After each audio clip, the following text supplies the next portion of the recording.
Okay, we are live. We are really excited to have Ruitao, CEO of Acala. We are really happy to have. First of all, thank you very much. I know you are very busy in that moment, so we really appreciate your time. Thanks for having me, Zeus and Ferdy. It's super excited to be here, share some of the Acala's feature and story with the Spanish community, I would say. Thanks a lot for having me. So I will introduce Freddy. Freddy really is one of the persons from the Spanish community of Polkadot that really knows very much. So thank you very much also, Freddy, for having us. And please let's begin with the introduction of Acala.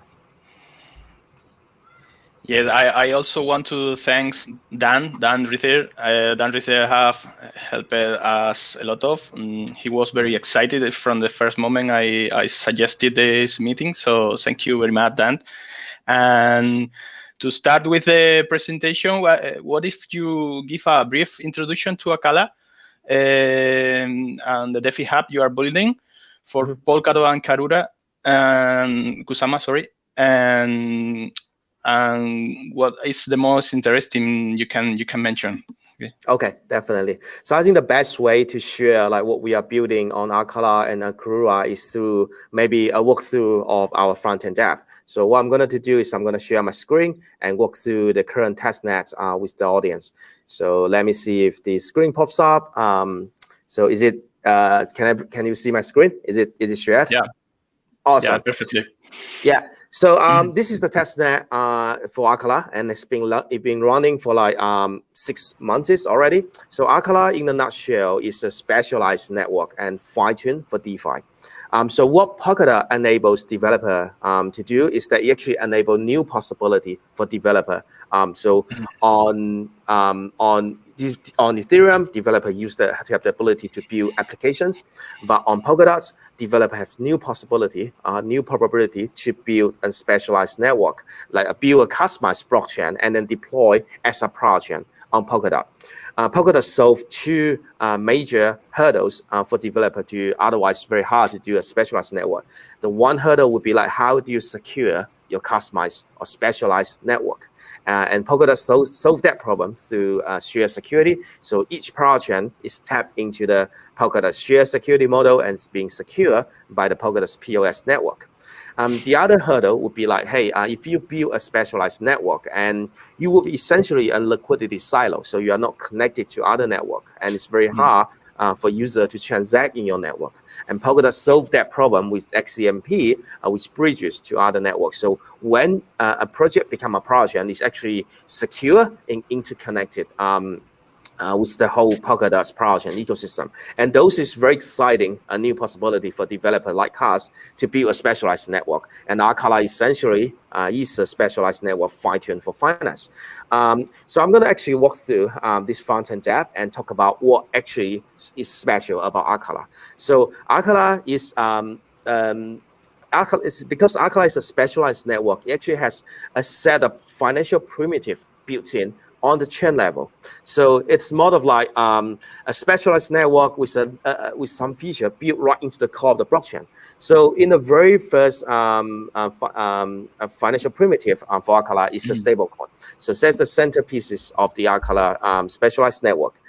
It's a multi-character stablecoin. So holders of Bitcoin or holder of DOT, holder of Kusama is able to mint a stablecoin, borrow against their existing mature crypto asset, and then trade in a trustless way. So in these cases, I can actually like use RMBDC, which is one of our partners, to mint a stablecoin. So I already have a position open here. I can actually borrow a tiny bit more against my position because Bitcoin goes up. I'm quite safe, use my calculation ratio, so I'm actually just going to do that. So I just sign a transaction, and then hopefully very soon my transaction will be confirmed and I have $20 more to spend. And once I have this $20, this $20 AUSD is essentially a stable coin. This $20 could be spent within the Acala project, or it could be circulated into other blockchain. For example, it could be transferred to a privacy network and become a private stablecoin. It could be transferred into a gaming network and could be turned into like the base currency for gaming, for betting, prediction market, or things like that. So the imagination is quite wild. But within Acala, I can immediately use my stablecoin to trade other currency. For I have, let's say that I would like to trade $30 worth of AUSD and transfer some native token. I can press the swap function and then essentially just trade immediately within the Acala shard. So this is likely going to be one of the first stacks to go live on Kusama and on Polkadot. I can also add liquidity. And the reason that we built this other DEX as one of the core financial primitive built in is not only because it's useful for trader to trade, it's also part of this chain level financial infrastructure. So let's say that if a position on the stablecoin protocol is getting risky and it need to be liquidated. On the existing implementation that we see on Ethereum today, for example, MakerDAO, there's a role for a liquidator to step in and then essentially liquidating the position to make sure the system stay solvent and has integrity. But on our cases, the liquidation can actually happen automatically because the stacks will always have some liquidity, and risky position can actually liquidate it automatically through these stacks. That also means if you provide liquidity in the DEX, you are not only earning the LP reward, you will also be earning the liquidation reward if the liquidation actually happens. So this is like the power of like the specialized network. One of the unique characteristics is that it's essentially having some form of like automatic scheduler on chain to make sure the system stay safe, stay solvent. Oh, and the final pieces of the core primitive within the Acala and the Karura network is what we call the liquid staking. So as dot holder knows and as Kusama holder knows, it's super impressive to stake and earn passive income by staking your Kusama or staking your dots. But once you stake, you sort of lose the transferability. And if you want to unbound, there's a 28-day unbounding period on Polkadot and 7-day on Kusama. So what we think about, how can we improve this? So what we created is a trustless staking pool. So we call it liquid staking. So it's from the user from the user experience side, it's very, very easy to understand. I can deposit a dot or a Kusama in the Karura network and exchange for some L dot or some LKSM. So the L dot essentially is the yield bearing token, like your receipt for your stake assets. So I'm going to do that. I'm going to deposit 0.1 dots, and I'm going to say that I'm going to sign the transaction, and I'm getting some L dots. So as long as you hold on into like L dots, you are earning the staking reward. So you should see the proportion of the pool increase over time because the pool is staking.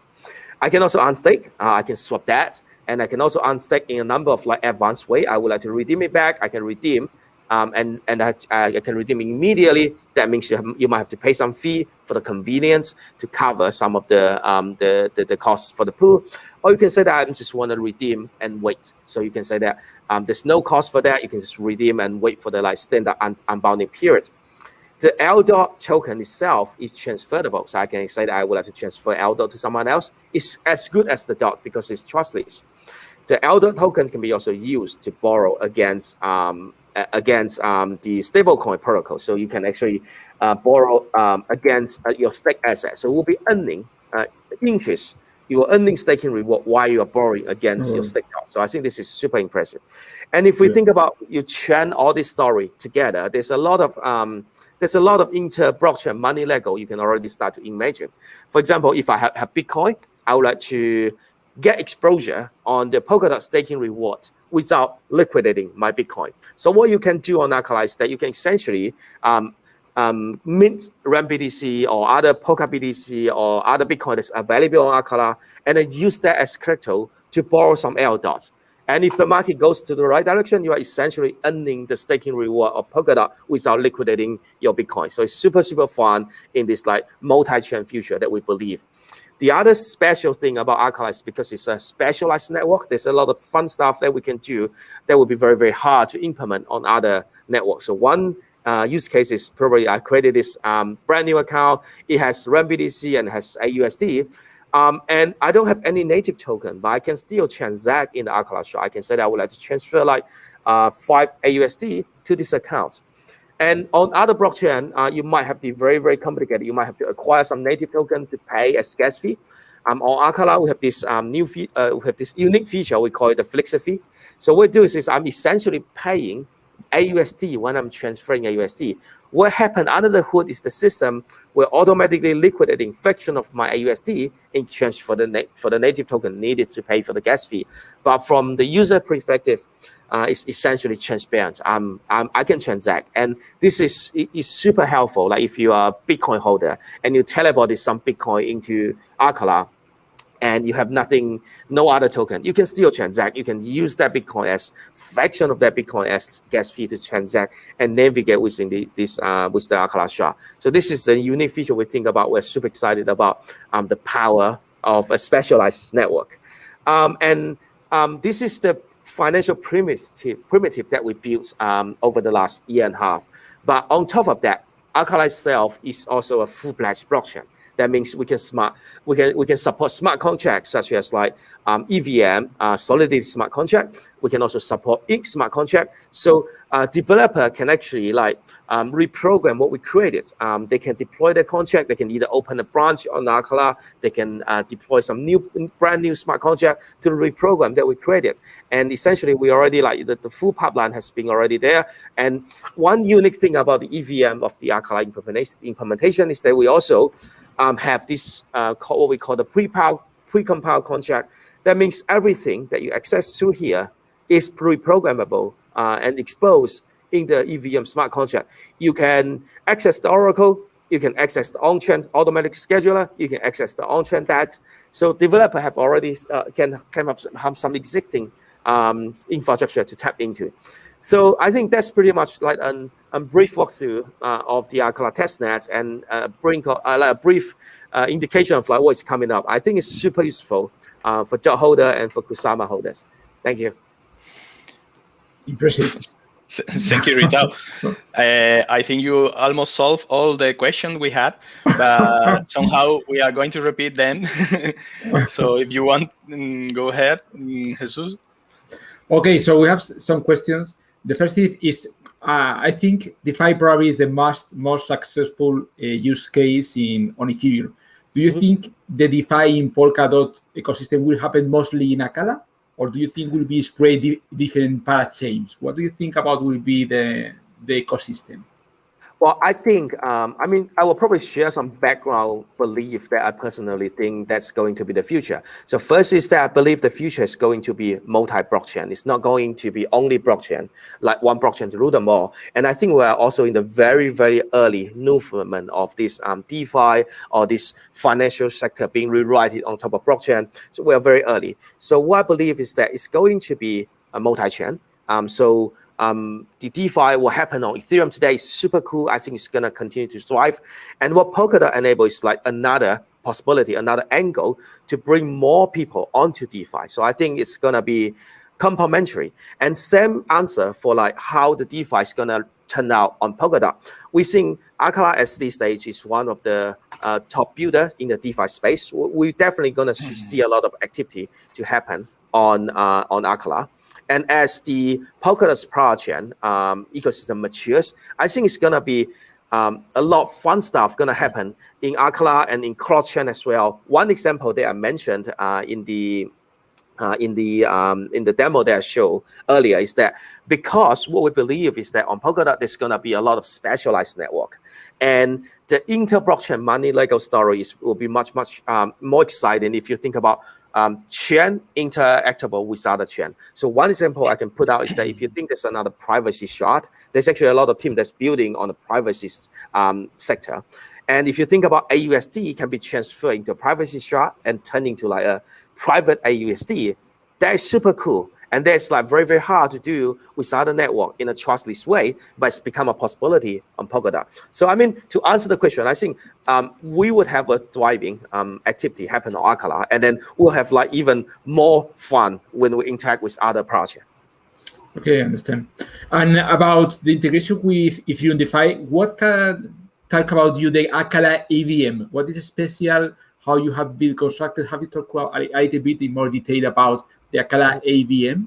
Yeah, I think there's a number of things that we are super excited about the Acala EVM. So first, it is like compatible with Solidity. So on the last demo that Bandit gave during the East Denver hackathon, we deployed the Uniswap contract in less than 3 minutes. So it's already almost ready for developer to tap into. But there's some unique feature that is special to the Acala EVM. First is that we think on Polkadot, you have to use one of the wallet or the extension or the signer to transact. So what our EVM does is that allow the native Polkadot holders, such as like dot holder, Kusama holder, if they're using the Polkadot JS extension, they can navigate and use the apps that's built using the Acala EVM. They don't actually have to use MetaMask to transact. And that's why, in our opinion, this is like one of the unique feature that you have just one wallet to navigate through either smart contract or chain on Parachain or on Relay Chain. This is just one extension for you to tap into. So that's one thing that's quite unique. But from the developer's point of view, actually you don't have extra overhead to support that. We provided a JavaScript library that will translate the front-end app as if just like the developer working with MetaMask, and it will check that all those communication with the extension will be translated on the fly. And from the developer point of view, it's not much different as like you will deploy on Ethereum. The other unique thing about EVM is that, hey, we have all these financial primitive that's available on Acala in chain level, and we make them available and accessible within the EVM sandbox as well. That means a dev developer writing Solidity, they can access to such as like AUSD, they can access to the DEX, they have access to the L protocol, they have access to the Oracle. So those are already pre-deployed and made available for developers to play with. And the final thing about more of like long-term evolve of like what we think the EVM space is gonna turn into is that because Acala itself is a specialized network, and we have a lot of specialization that we can fine-tune for use cases. For example, if a dev developer deploy a contract on Acala and would like to say that, would like to propose something that, hey, because this step is super popular, this step's transaction fee should actually be paid in particular token, that is like a possibility if you can go through the governance process to enable this sort of specialization. So those is like a power of a specialized network, and that's more of like the long-term evolve that we think that not only like one rule to fit them all, but like special cases, special deployments. And same for like if someone deploy an Oracle and they think that this Oracle is super important and the Oracle should have access to like prioritized transaction, that's also a possibility. So those is the difference, I think, for what we provide on the EVM side. Really interesting for developers. Awesome. Could you talk about your recent proposal to Compound Chains community for building a gateway between Acala and Compound? This is very interesting, I think. Yeah. Thanks. So I think this is very interesting. We feel very excited as well. So we've been talking to the Compound team for a number of times. We briefly, we share the same vision about the multi-chain future. So in that case, we think the Compound gateway or the Compound chain is super exciting. The Compound chain is trying to solve a number of issues. The Compound chain is trying to solve the liquidity fragmentation across all the different networks. Like if we believe a multi-chain future, you wouldn't want any sort of liquidity fragmentation, such as like there's a market here and there's a market there. They're both promising, but they are not interconnected. So the Compound chain is working towards that to solve that. And what we think, and we echo what the Compound chain's vision. So we think that because Polkadot itself is going to be one of the most promising base infrastructure for the future, and it will be super nice to have a connection from Compound from the Compound gateway to Acala or to Polkadot in general. So we propose that we're going to build pallets that can be used by Acala and can be also used by other Parachain in the future to interconnect with Compound. And we also propose that, hey, we should support and deploy a starport, and that's essentially a bridge from the Compound chain to Acala, and have that deployed on Acala. And because Compound is already a mature and live system, so we have to walk through the governance process, and this is like the very beginning of like engage with the Compound community to explore the possibility and make sure that we have a safe and a meaningful bridges between Compound and Acala. And it's been work in progress, but I'm very excited about the possibility that this enables. Great. So amazing what is going to happen in so close in the future. Hope. Yeah, same excitement here. Can you go ahead? Yeah, no, you please try. Actually, most of the capital is located in Ethereum and in Bitcoin, in market cap and in many other parameters. Do you think that Polkadot will attract capital from Bitcoin and Ethereum instead of the base will be the DOT token? Well, I definitely, the first is that I think I'm not quite sure if that most of the capital is located on Ethereum or Bitcoin, but we do see that Polkadot is also another viable, I wouldn't say alternative, but it's also one of the top crypto assets as well. So I think even the DOT itself is quite significant. But the fact is that Bitcoin and Ethereum definitely has a much larger market cap. I think for Polkadot to thrive, it's definitely needed to have some form of interconnectability to either Bitcoin network or Ethereum network. It's aligned with what we believe, the multi-chain future.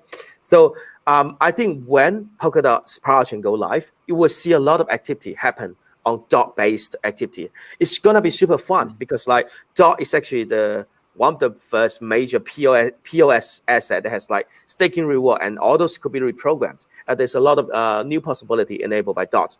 But at the same time, you can also see that Polkadot has a number of common good power chain that's going to be connected to Bitcoin on Ethereum. So we'll be working very closely with the Polka BTC team. So they have this trustless bridge using the Xclaim protocol to teleport Bitcoin to Polkadot. There's also the Snow Fork team. They're working on the Snow East, which is another trustless bridge between Ethereum and Polkadot. So not only Ethereum could be transferred from Ethereum to Polkadot, ERC20 token can also be transferred as well.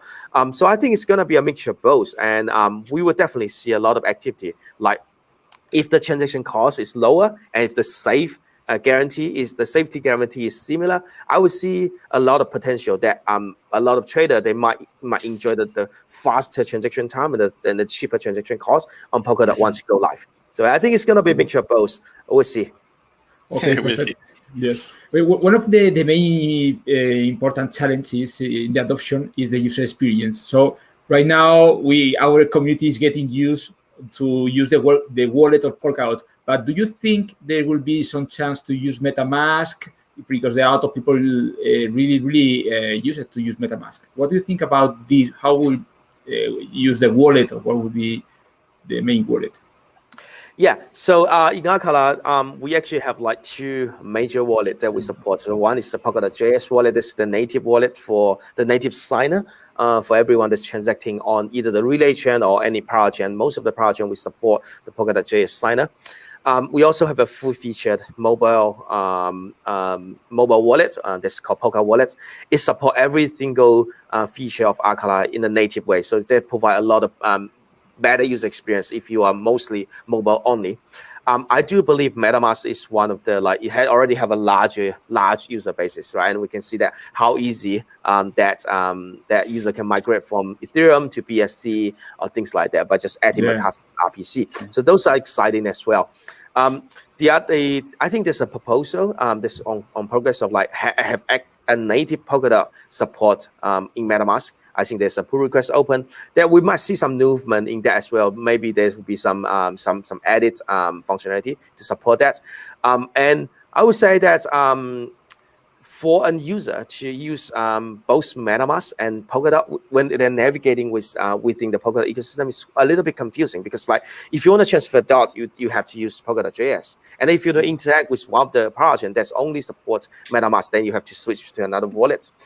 So I would rather to see that the native support being implemented in MetaMask. So we'll see how the pull request goes. Maybe there's will be some movement against that approach that the pull request. And also like there's also beside MetaMask, one of the most popular hardware wallet is Ledger, right? So I think that support can also, you can't ignore that support as well. So I mean, we've been working with Ledger for a while to see if we can have like hardware wallet support for Acala as well.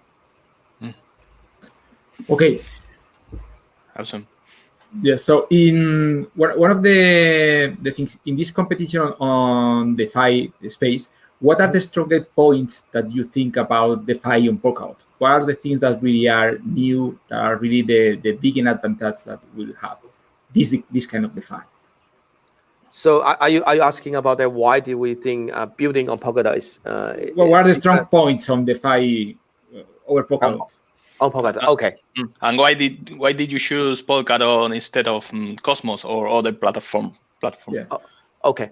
Well, I think because we are believer in the multi-chain future, and we are believer of like specialized network, like customized network. Because if we look at the world today, it's essentially the Web 2.0 world or the legacy world, the conventional world. You see a lot of specialized network interconnected each other. Well, not trustless, being managed centralized, but they are specialized. If you look at Facebook, they are specialized for social network and being centralized controlled. If you can look in at Twitter, they are specialized like for news, for short for short streaming messages on the fly. So we are a believer that in the future, blockchain will have turning to this form of like specialized development. So you see Filecoin, one example is a specialized network for storage. You can see Monero, a specialized network for privacy. So I think the most important question that we choose to build on Polkadot is that we have the ability to build a specialized network without sacrificing security. And that's what's important to us, right? So we design Acala from day one with the mind that it's gonna enable transaction in the most smoothly possible ever. One thing that I always talk to other people is that we don't think gas fee is something that will drive the network, the value of the network. Gas fee is actually like a barrier for people to actually transact. And the network should charge as minimum gas fee as possible. And actually, if it's proven to be safe, if free transaction is proven to be safe, we should actually enable that, because the more transaction, the more circulation of the capital, the least the tokens on the network, the better the more thriving network is going to be. So that's one of the reasons. So choose Polkadot to build something special is what Polkadot enables, right? So it enables us to build a specialized network without sacrificing security. It enables us to build a specialized network without actually to think about, hey, we are going to become one isolated chain. It's not, it's interconnected. And I think that's for us building blockchain. And for application developers or for user, what's their point of like transact on Polkadot? I would say that for users, that the most significant improvement will be like much better user experience, much less cost, much faster block time. For developers, well, they can explore this new possibility as well. They will say, I would like to deploy a smart contract, and I no longer want to be bound for that rule. And if that governance call get passed, or that become a reality. So that's the power of a specialized network, and that's the reason that we choose to build on top of Polkadot. Thank you, Ruitao. We have seen many different ideas from DeFi imported into Acala. You mentioned some of them before in the brief summary at the beginning, but could you repeat and extend a little bit on what are the innovations you are adding to the ecosystem?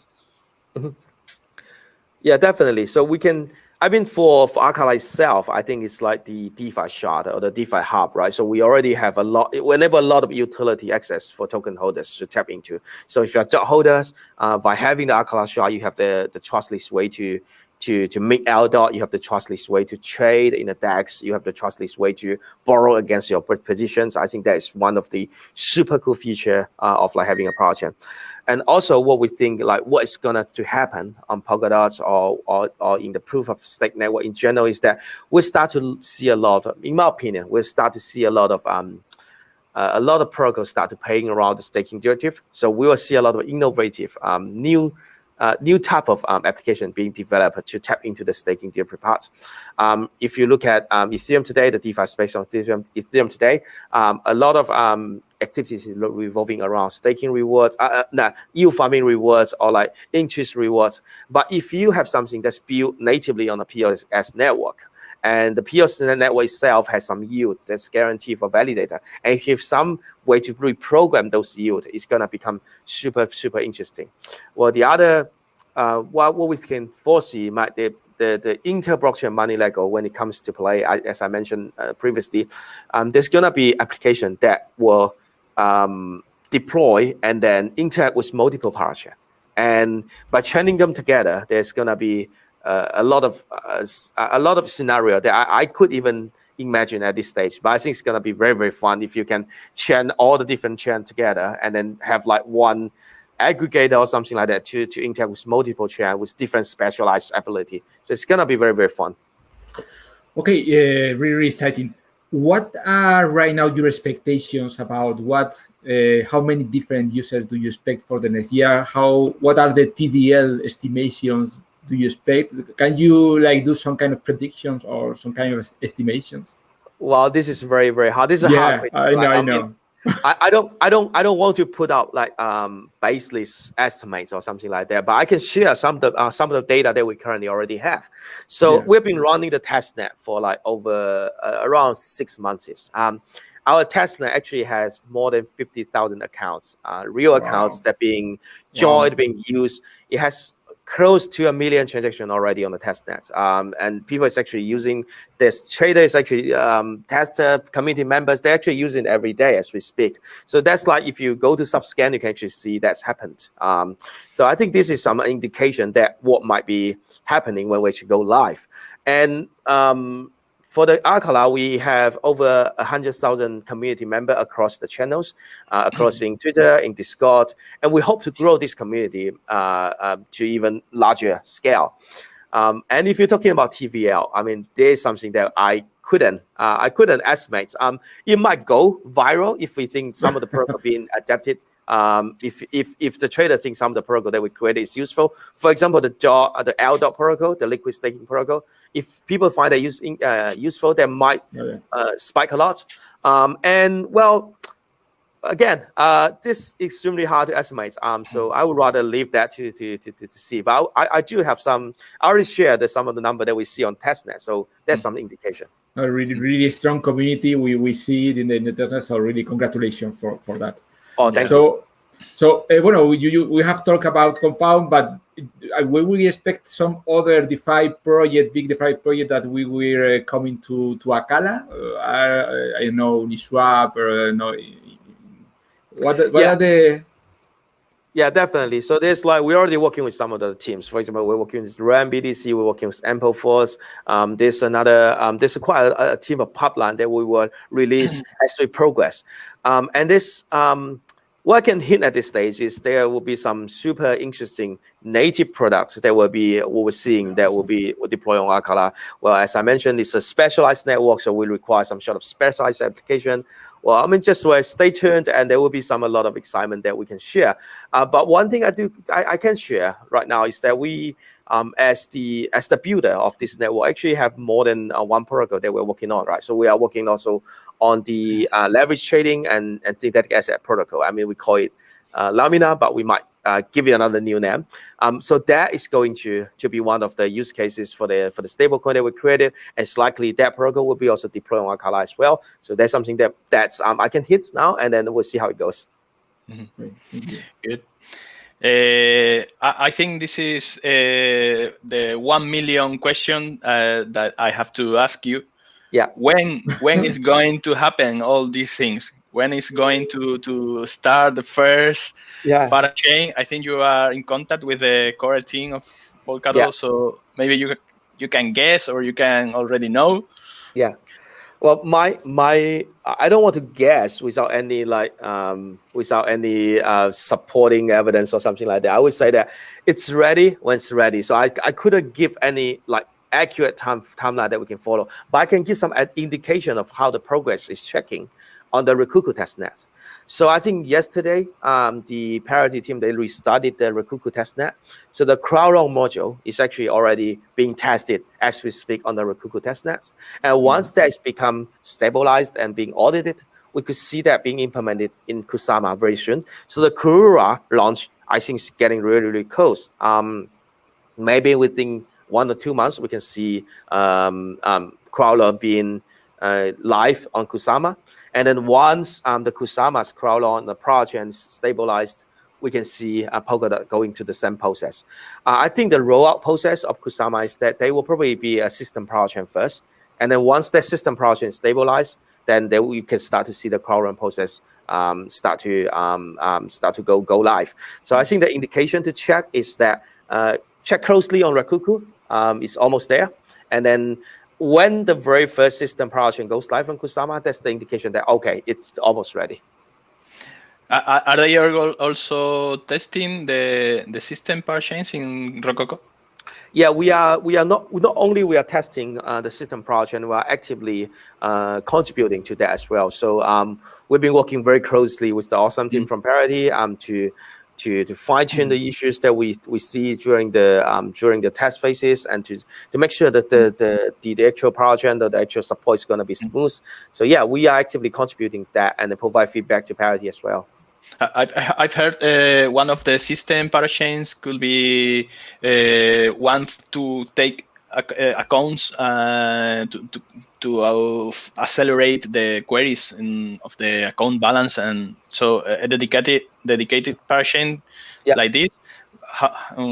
What else will we see in the future as system parachains? Yeah, so I think the very first system project go live is likely, or one of the very first is likely going to be the statement. So that's like a generic asset project that some asset can issue asset-backed tokens on Polkadot. Might be very useful for like Tether, USDT. And so that's one of the very first system project. And the question they'll ask about, hey, what about a system project for balance transfer, for staking or something like that? Well, I think that's the long-term evolution of Polkadot. So for now, the Polkadot relay chain has like, I think the Polkadot relay chain has like 3 core functionality, right? So it's the security, which it provides security. It also provides this basic account functionality, allow you to transfer dots or things like that. And then ultimately, there's also governance process being implemented on the relay chain. So if you think about that, the relay chain is just for there to provide interconnectability and provide security. And if you want to scale that, you might want to offload part of the like built-in feature into a project. And that's like, I think, the long-term evolution of Polkadot. We'll probably see that happens as like more projects become stabilized, and you will see that probably the balance transfer will be offload from the relay chain to another system project. But I don't think we're gonna see very, very early. Good. Okay, perfect. So one question for us is about the Spanish community. We are really excited Spanish community about Polka, about Acala. What are the plans for the Spanish community? Do you have any kind of, or what kind of their role? What do you think about Spanish could be part of this project, or could add? Yeah, I would say that we love community. We love all the localized community. We love the Spanish community. I think there's already an unofficial Spanish Telegram channel, and in our Discord there's already a Spanish channel. What I can say is that I think big sum up for Dan. I think Dan also speaks Spanish. Yeah, so big sum up to Dan. Dan did an awesome job in managing the community, in growing the community. So I would say that we are looking to grow community on all the different local areas. So we have ambassador program. So if you would like to get more participation in the community growth, either give a message to Dan, shoot a message to Dan, because Dan speaks Spanish as well, and see how you can help to grow that. Same story for all the other language of all the other regions. We have all the program to support growing, and then it's going to be exciting. We are following the model of Polkadot ambassador. So we're trying to use them as like our mentor process. Okay. Good. And regarding regulations, how resilient could be Acala and Polkadot? What do you think about new USA stablecoin regulation and restrictions?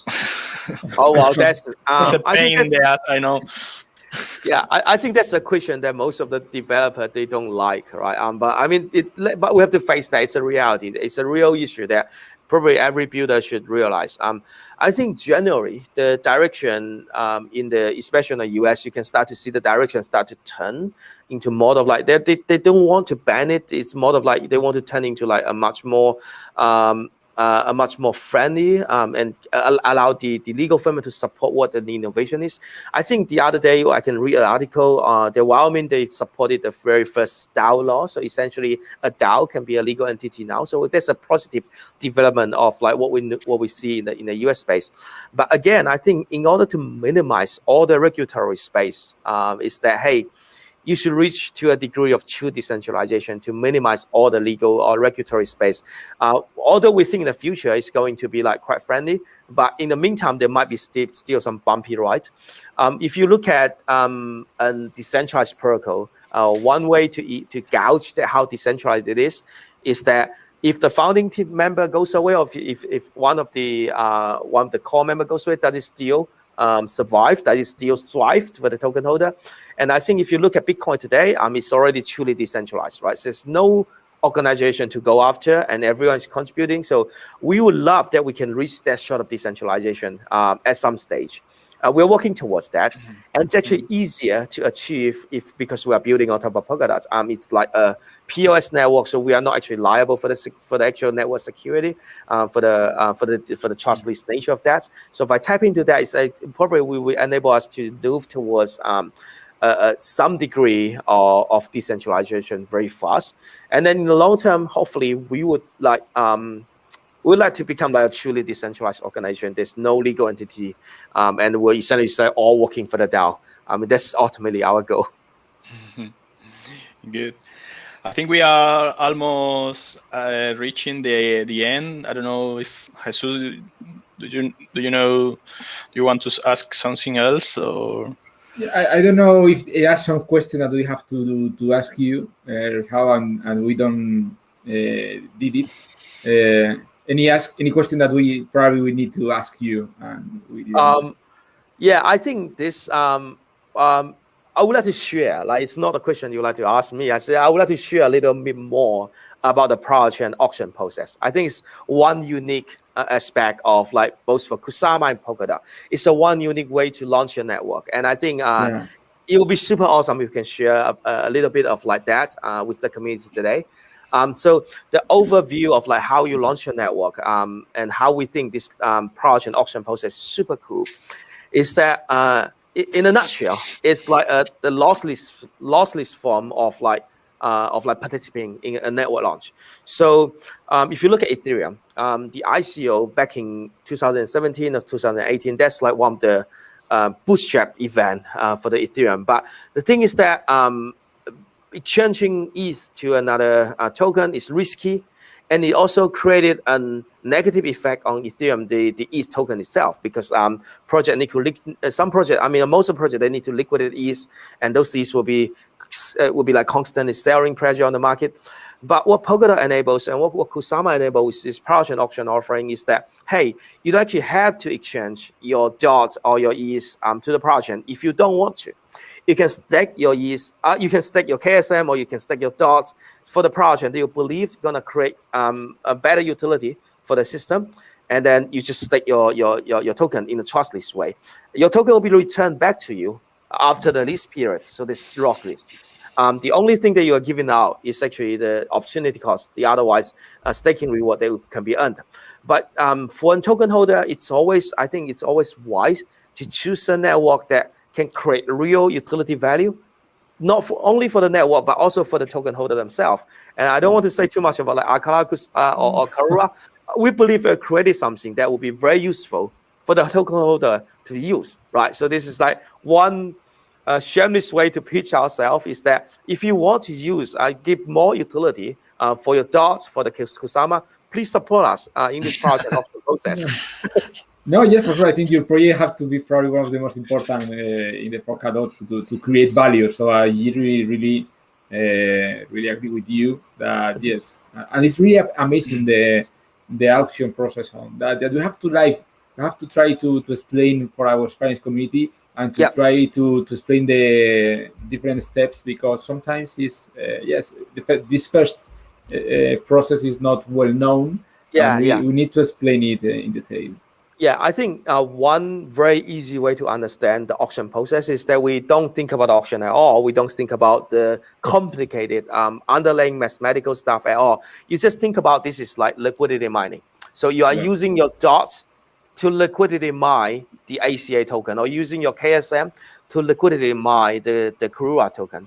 And because it's liquidity mining, it's your token, you can get it back. The only difference is this is like a committed way of liquidity mining. So you don't commit your token for like a year, and then by the end of the year, you will be getting back. And then during this whole year, you'll be constantly mining the Karura token. You will be constantly mining the Acala token. I think that's a much easier way to put it and understand like how can you support the project auction. Yeah, sure. And we have to probably to stake the tokens. No, we have to organize in order to do the timing in order to So you need to stake the token. You can think about I'm just deposit the token and to link to mine, and then it's just like you have to deposit for a year, and that's it.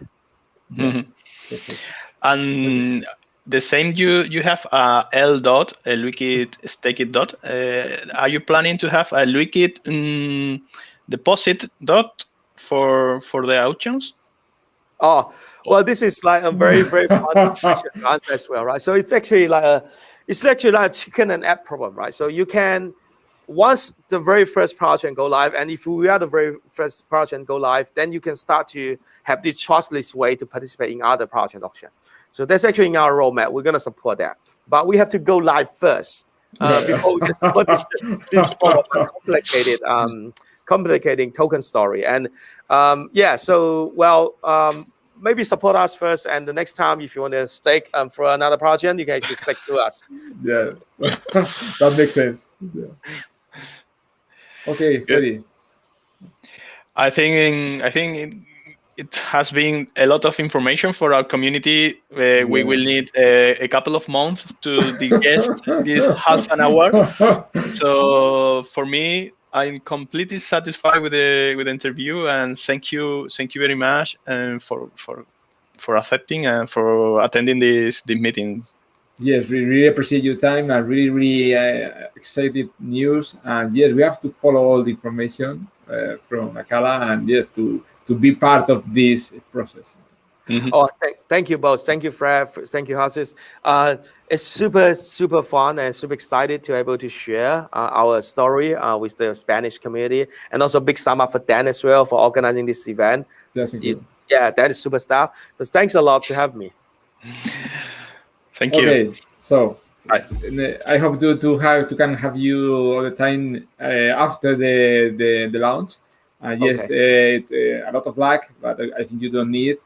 And congratulations for your project and for the internet activity. Thank you, definitely. Yeah, thanks. Congratulations.